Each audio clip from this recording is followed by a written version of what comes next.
What is a not fun fact?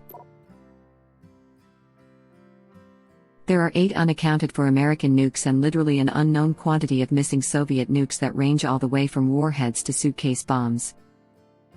Wait, so are they unaccounted for or are they legit unaccounted for? As in they're lost?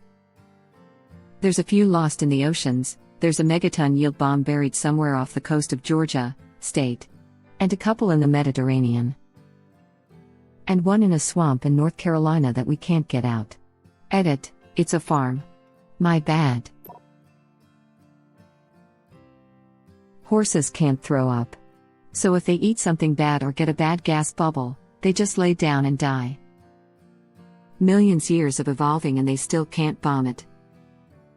Beta horse. One of the most expensive horses, 10 million euros, died because of a colic last December. The reason you're supposed to contact a doctor if you have an erection lasting longer than 4 hours is because prolonged priapism can lead to gangrene of the dick. Blood goes in, deoxygenates, but can't leave, so there's no way for fresh oxygenated blood to come in, causing the tissue to turn black and die. Don't worry, though. This can be treated by using a big syringe to suck the trapped blood out. A big syringe. On an erection. Tissue death doesn't sound too bad. Valentine's Day is a holiday with one of the highest suicide rates. Some perfumes, or more specifically, musks you use come from the anal and secretion glands of musk deer and civet cats. Wait till they learn about ambergris. Urine was used for teeth whitening and bleaching of clothes in ancient Rome. Yes, they rinsed their mouth with human and animal urine. Oh God, imagine all their clothes smelling like piss. They definitely wash it out with water, but there's got to be that remaining sour smell. They left it to ferment beforehand so that they would get ammonia from urine. Today I learned ancient Romans used piss jars too. You can smell your own lungs. Your brain just filters out the smell. Does that mean others can smell our lungs because their brains are not filtering out the smell?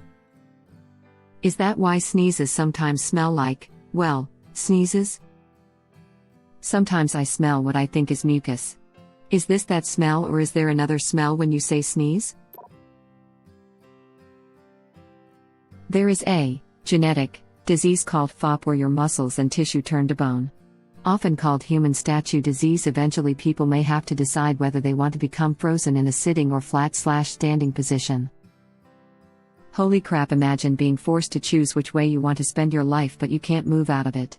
F that. I have a good friend with this. He's already past the usual life expectancy for the condition and still manages to live a, somewhat, normal life. He has to have his second spin broken every year now, which doesn't sound nice. Also, any injury heals as bone for him, so as he gets older he's covered in more and more lumps from the various shenanigans we've got up to over the years. I knew a girl who had this as a teenager. She was really friendly when explaining why she had to be careful about getting hurt. At the time I didn't fully realize how bad it would get for her, and I hope she's doing okay. I assume you would be dead when you become frozen, right? Most patients die from respiratory depression. AKA their ribs fuse together and they can no longer inhale, so they suffocate. Spider rain, you read that right, is a real and naturally occurring phenomenon. As Adele once said, set fire to the rain. So is frog rain and fish rain. A blue-ringed octopus, found in the Pacific, is a tiny and cute little guy, but one painless bite gives enough venom to kill 25 male adults. Edit, changed sting to bite. Also note, as long as you are given medical attention within an hour of you receiving the bite, you'll be fine. These live everywhere on the coast where I live. I remember it being drilled into us really young not to stick our hand under rocks or into rock pools on the shore, because once you realize something had happened it would be too late. Australia. I live in Australia. True story time. Ex-girlfriend of mine picked one up. She had no effing idea what it was. I literally screamed at her so hard she threw it, reactionary, and cried. I felt bad, But she didn't effing die, so there's that. She got stung by blue bottles same day. Some people seem to attract disaster. Edit. I got asked about another story, so I'll share it here. When I was teaching in Queensland, we took students for a camp along the beach. This is North Queensland, less blue rings, more box jellyfish territory. So there's a huge net in the bay that is used to try and cordon off a section that's safe to swim in and keeps the nasty stuff out. We let the students swim and I was just walking up and down the beach keeping an eye on things. I looked down and could see something moving in the surf washing around my feet. It was a dead box jellyfish. The net had a hole and box jellyfish had got through. Even though this one was dead, their long tentacles can still be poisonous even after they're dead. I jumped away from it and started blowing my safety whistle. Kids were out of the water really effing fast. No more swimming after that. How/why did she not die? Serious question. Not original poster, but the octopus manually stings. If it decides not to sting you for whatever reason, consider yourself very lucky. The blue ring didn't bite her. She got incredibly lucky. Blue bottles, however, hurt like a bitch but aren't fatal. Many of the more populated beaches in Australia have lifeguard stations with bottles of vinegar handy. Best thing for blue bottle stings. People with extreme scurvy start to have all of their old wounds open up. Everything with a scar is held together via an active process with collagen, and without vitamin C just sort of stop. What? Yup, this is true. Not quite as dramatic as when Rogue borrowed Wolverine's regenerative power in the movie and his skin rips open like a Christmas present at past injury locations, but still pretty effed. That's what comes to mind. So if you survive a traumatic injury, especially to a critical area, eat your damn vegetables. Edit. And fruits. Chill. Web link. Male dolphins like to hunt fertile female in groups and hound them because they are unwilling. The females are often injured during this, some even die. They will also kill any young that are with the females just so they can breed. Killing the baby to them is just getting rid of a distraction to the mother, hoping they'll become fertile sooner/more willing to mate. Genetics are brutal. There is such a strong drive to replicate DNA that it will drive animals to murder to remove competitors. This is only really seen in tournament species. Pair bonding species are totally different. There is a lot of altruism in pair bonding, which is neat, but there is still a genetic struggle. In humans, the father contributes genes that pull sugar out of the mother's blood more quickly for the baby, while the mother contributes genes that slows that process down. The logic behind the father's genes, if you will, is I want this baby to be huge and strong, regardless of what happens to the mother, because this is my offspring, who knows when I'll have another one. The mother, on the other hand, has a genetic logic like, yeah, this is my offspring, but I'd like to have other offspring, so don't mess me up too much, please. Edit. I learned all of this from his free Stanford course on human behavioral biology on YouTube. Binge it now, web link. Bedbugs procreate by traumatic insemination. Males literally stab females with their genitals. So, just another reason to hate them then. What is it with insects and horrific mating/birthing rituals?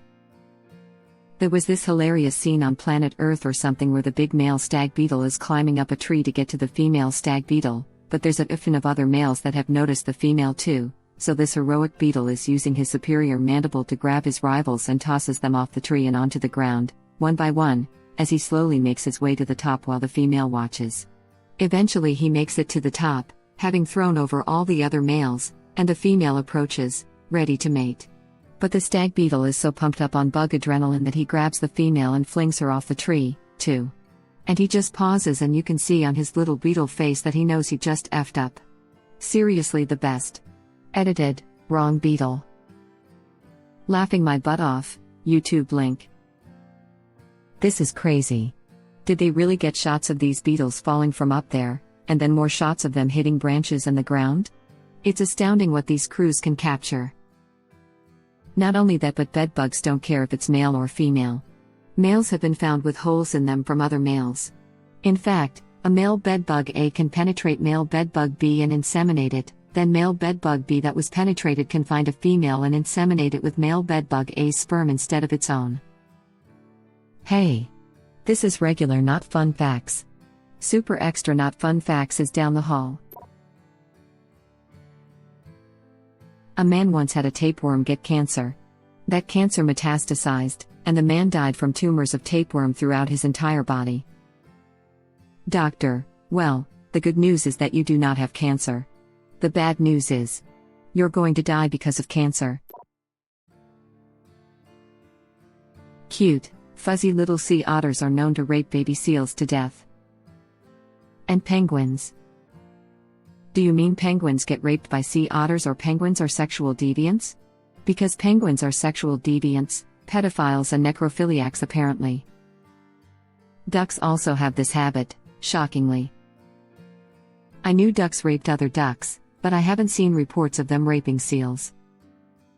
I'll put it this way. If you ever see a 6-foot-tall duck, run.